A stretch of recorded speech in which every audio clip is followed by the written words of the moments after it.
Okay, can someone read for me? And I start the explanations. Someone just read for me the question.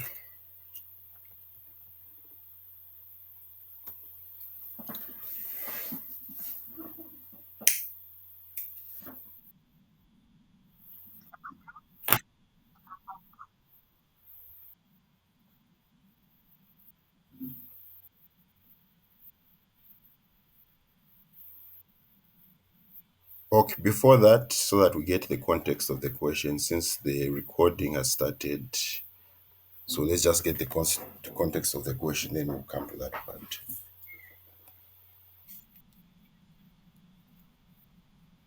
Mhm.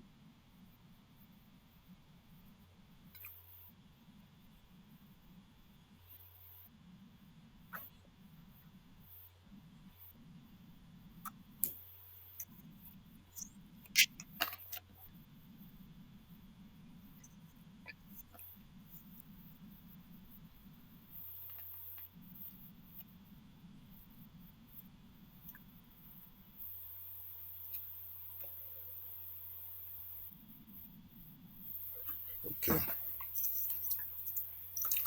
so the first part, explain why an independent sample test was not suitable in this case to test for the effectiveness of the training exercise to improve the cells. So, as I said earlier, before we answer that question, we get the context of what's happening here. Okay, a company has trained its employees, and this company wants to see if this training was effective. Okay, colleagues, that's the whole concept of the question. Have we understood the concept of the question? Company wants to find out if this training was effective in increasing the sales for each of its employees. So, the type of test that has been conducted here is a paired samples test. With the paired samples test, you just want to see if there's an effect in any exercise that you are undertaking. So, what happens with the paired samples test? You get the same person, in this case, you get one employee, you get their monthly sales before the training. Then that same employee, they're going to undergo the training, then you get the monthly sales after the training. Okay, that's what happens in the paired samples test. Now, an independent samples test, what happens is you get people from different groups. Okay, and you want to see the effect in something. Okay, but the people are from different groups. Now, in this case, okay, if you want to measure if someone has improved or not, you have to get their measurements before and after, right, colleagues? If I want to see if you have improved in in your grades, you have to see your grades before the tuitions and your grades after the tuitions. Okay, you need to use the same person. Now, in an independent samples test, you're not using the same person, so you can't use an independent samples test here because in an independent samples test, you're using two different groups of people. So, with these different groups of people, you won't be able to tell if each employee has improved or not. So, this is how you can answer it.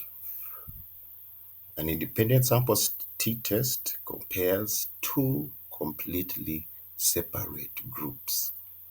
However, in this case, the same people were measured before and after the training. Basically, we're measuring the sales before and after the training. So, since we are looking at how sales changed for the same individuals before and after the training, that's why we need to do a paired sample. Okay? Because we're using the same people, we're not using a different group of people. Okay, so an independent samples test cannot be suitable for this one. Any questions?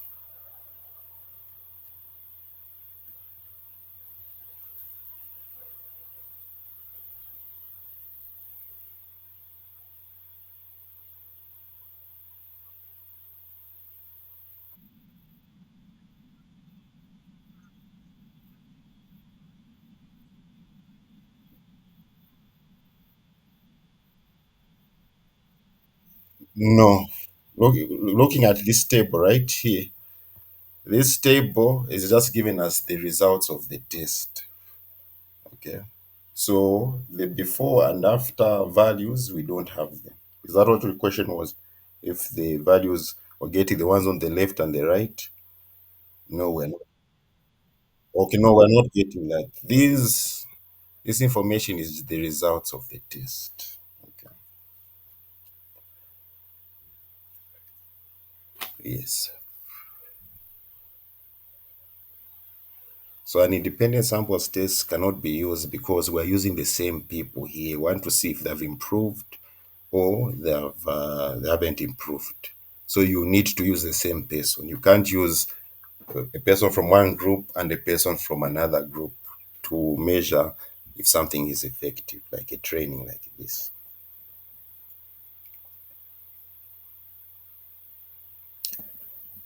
Part B, state the 95% confidence interval for the paired differences.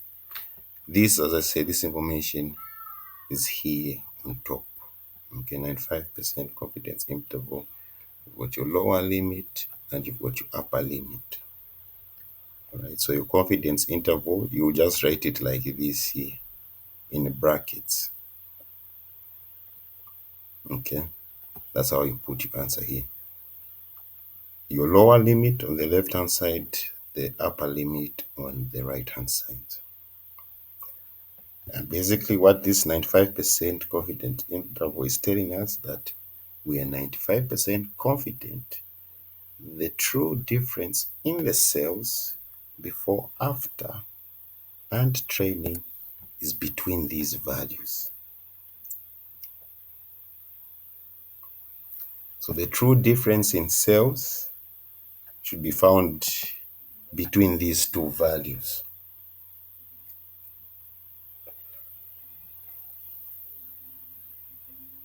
Any questions?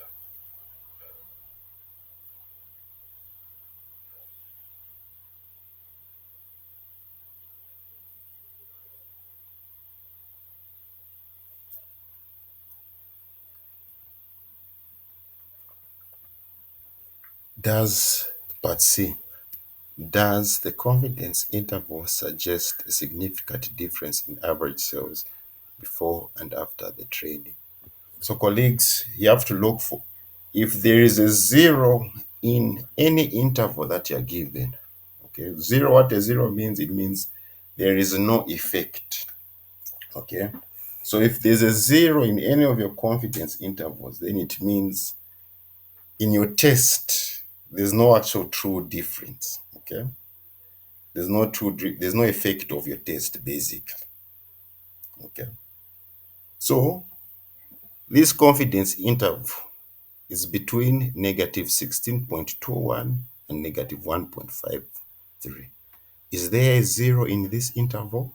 If you look at the number line,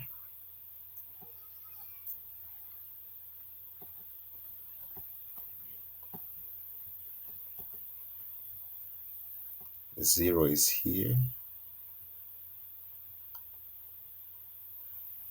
negative 1.5, negative 16. All right. So we do not have any zero in our confidence interval. So what this tells us that indeed there is an effect in this test. If there's a zero in your interval, and remember, with the confidence interval is telling you where the true difference is. So if there's a zero in that interval, it means there's a possibility that there is no effect. So you want an interval where there is no zero. Okay, colleagues? Any questions?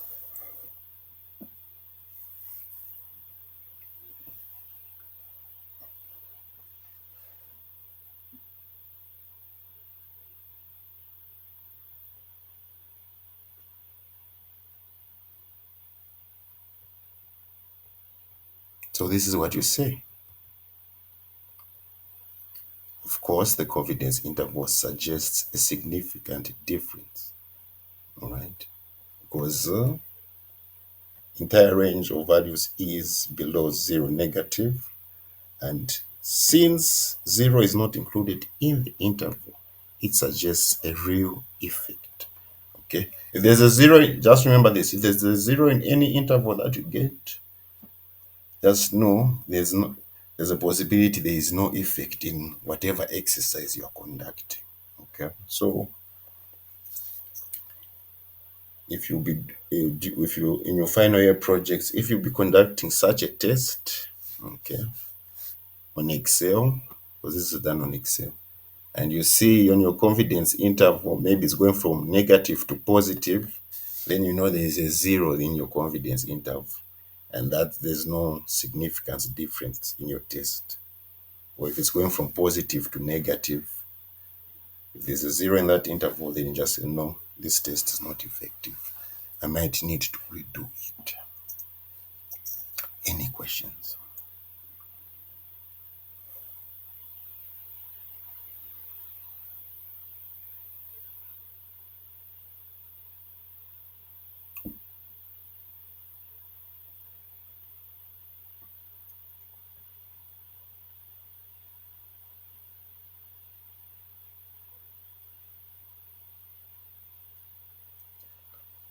Part D, give an account of the test that was conducted. So in this test, we are trying to see if a training exercise has an effect on our salespeople.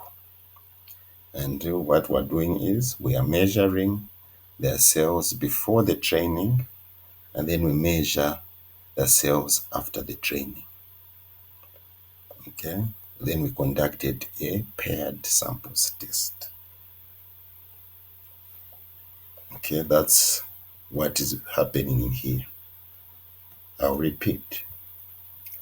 We're trying to see if a training exercise was effective.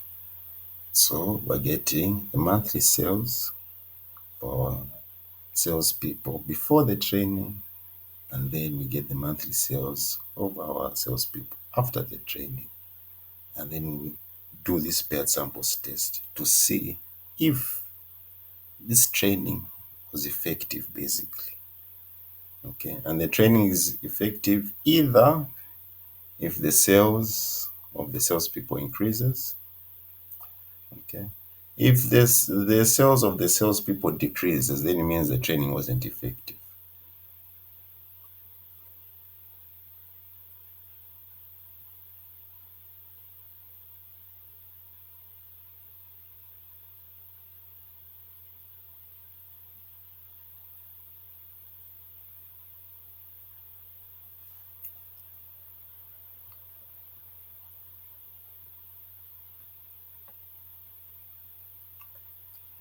Hence, state number one, the null and the alternative hypothesis. So, colleagues, the null hypothesis basically are saying there is no effect, there is nothing new, this is the way it is. Okay, that's the null hypothesis. There is nothing new, there is no effect, this is how it is, this is how we believe it to be. Then the alternative hypothesis is the one going against the null hypothesis, saying, no, actually, there is an effect. Okay. Something is actually happening in E. Okay. So you put the null hypothesis, which is basically saying nothing new, no effect. Then you make the alternative hypothesis, which challenges the null hypothesis, which is saying no, there is an effect or something has happened in this test, basically.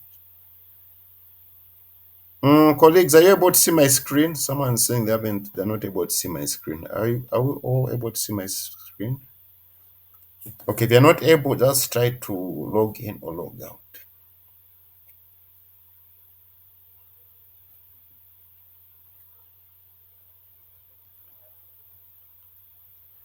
So the null hypothesis, okay,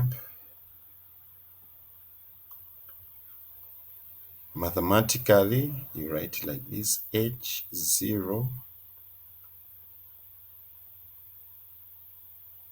and remember mu, this sign, remember it means mean. Okay, the difference in means equals 0. Okay, so what this is basically saying is this training exercise has no effect. Okay, this is the null hypothesis. The training exercise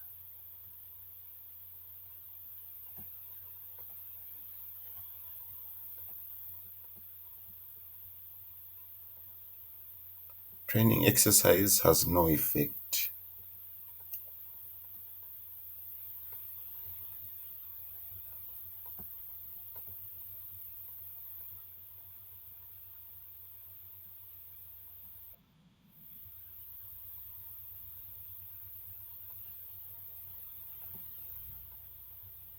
That is the null hypothesis. All right.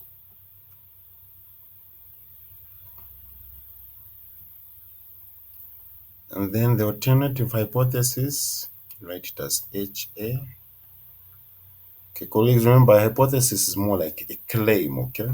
Whenever you hear the word hypothesis, it's like a claim, okay?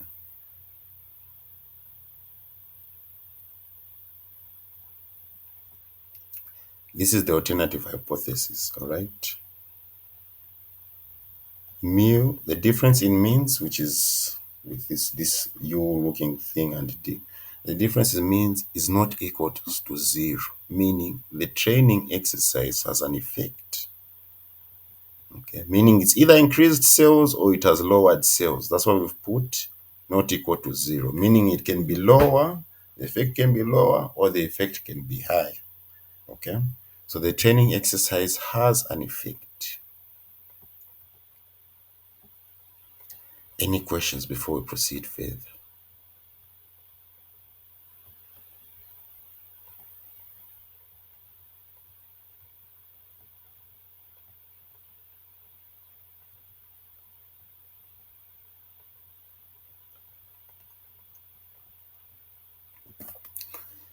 So, in orange, that is our null hypothesis. No effect. In black, it's our alternative hypothesis, which is challenging the null hypothesis, saying the training exercise has an effect. Okay. The effect can be either it has reduced the sales or the effect can be it has increased the sales. Any questions?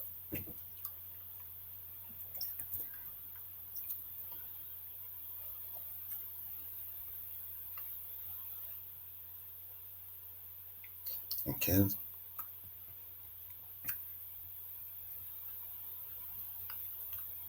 The test statistic.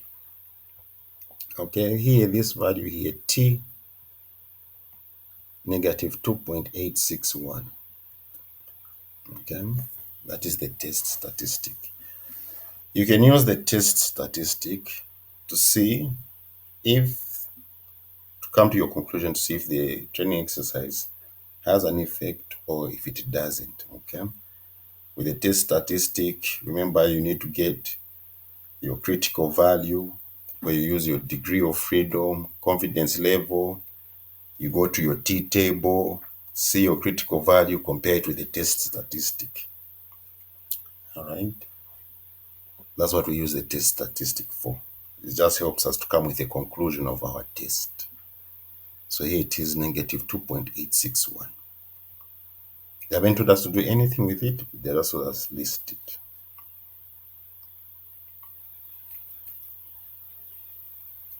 The p-value, all right?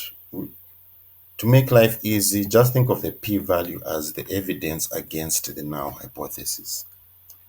The lower the p-value, the greater the evidence against null hypothesis. The higher the p-value, less evidence against the null hypothesis. Okay, colleagues, just remember it as that. Evidence against the null hypothesis. Okay. But in mathematical terms, it's just telling us this is the probability of our results if our null hypothesis was true. Okay, if your null hypothesis was true, this is the probability that you get these results, basically. So even the p-value, you can also use it to make a decision on your test. All right. Remember the p-value rule. If your p-value is less than 0.05, you can reject the null hypothesis. And when I say reject null hypothesis, it means the alternative hypothesis wins in that case, basically. Okay. That is the p-value rule. Okay. So you can either use your test statistic or your p-value. This is our p-value here, to make a decision on your test. Okay. So our p-value is 0.024.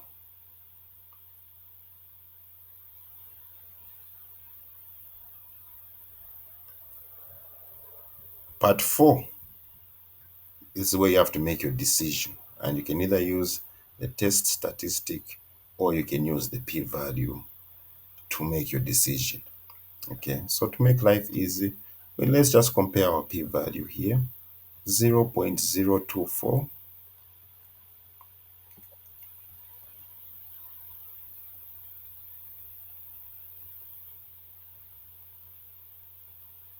0.024 is less than 0.05.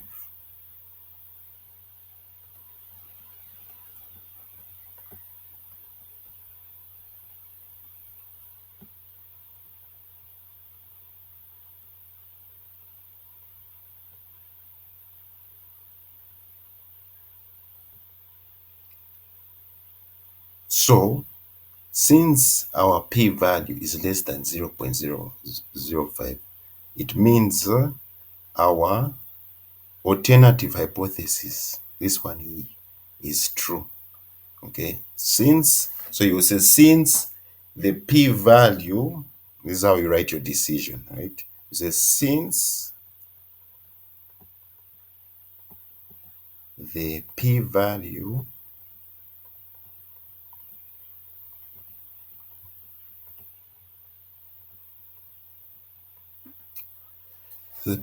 is less than 0.05,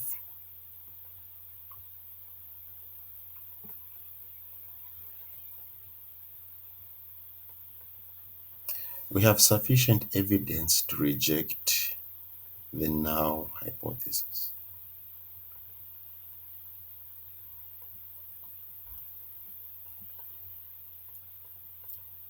So basically what we're saying in layman's terms, this trading has an effect on the cells. That's what we're saying in layman's terms. We have sufficient evidence to reject. Don't say we accept the alternative hypothesis. The way you make your decisions is either you accept the null hypothesis or you reject the null hypothesis. Never say we accept the alternative hypothesis, okay?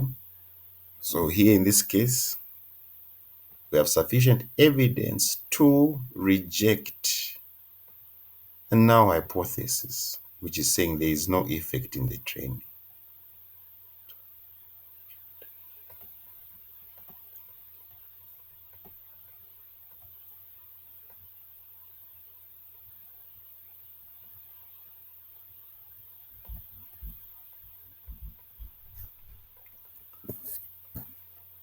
Okay, so basically, this training has an effect on the cells. But the only question we haven't answered is, has it increased the cells or decreased the cells? The only thing we've managed to determine here is that the training has an effect. But we don't know if this effect has decreased or increased the cells. Okay, so colleagues, oh, before we even go to that part, any questions before we determine whether the cells have increased or decreased?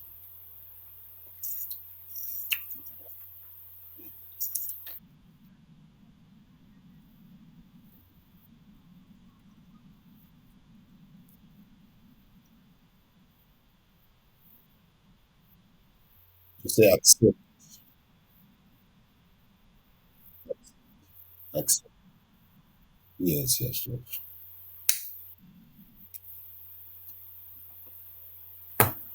So just remember, colleagues, because you're going to see these type of tables second year, third year. If you want to make your life easy, okay, always just go to the p-value. Okay, they'll give you complicated tables, but just go to the p-value. Okay, first make your now and alternative hypothesis. Then just go and read the p-value there. Okay. Different tests call for different now and alternative hypotheses. So a paired samples test, always, whenever a paired samples test is being conducted, your now and alternative hypothesis is always going to be these two here. Excuse me. Mu d equals 0, that's now. Mu d doesn't equal 0, that's alternative. Okay. Every time you conduct. Then after I've made this, just go and look at the p-value. Okay. And if you see it's 0.05, less than 0.05, then whatever you are testing has an effect, basically. Mhm.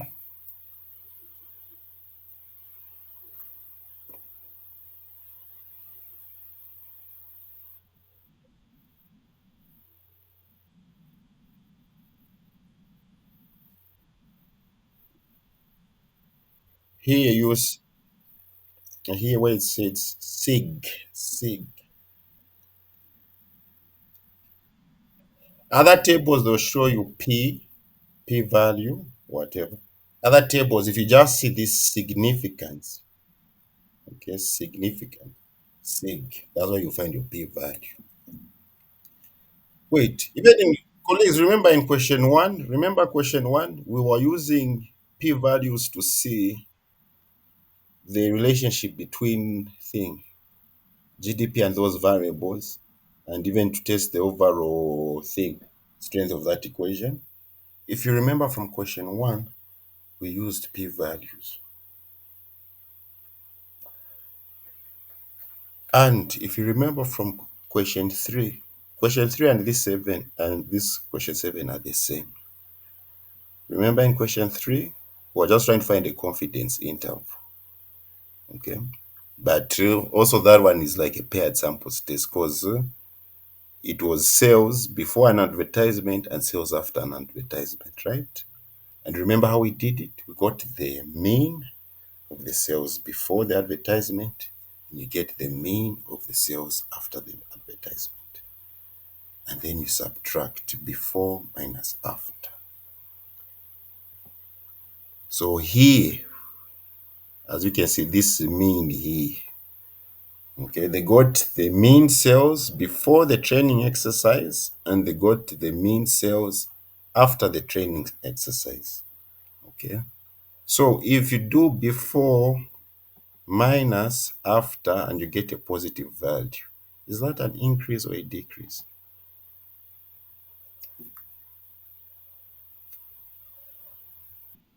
Uh-huh.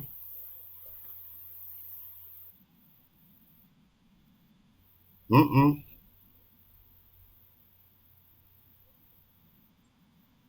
Yes, because imagine your sales before the training exercise were 30 kwacha. All right. And then after the training exercise, your sales are 20. Before minus after equals 10.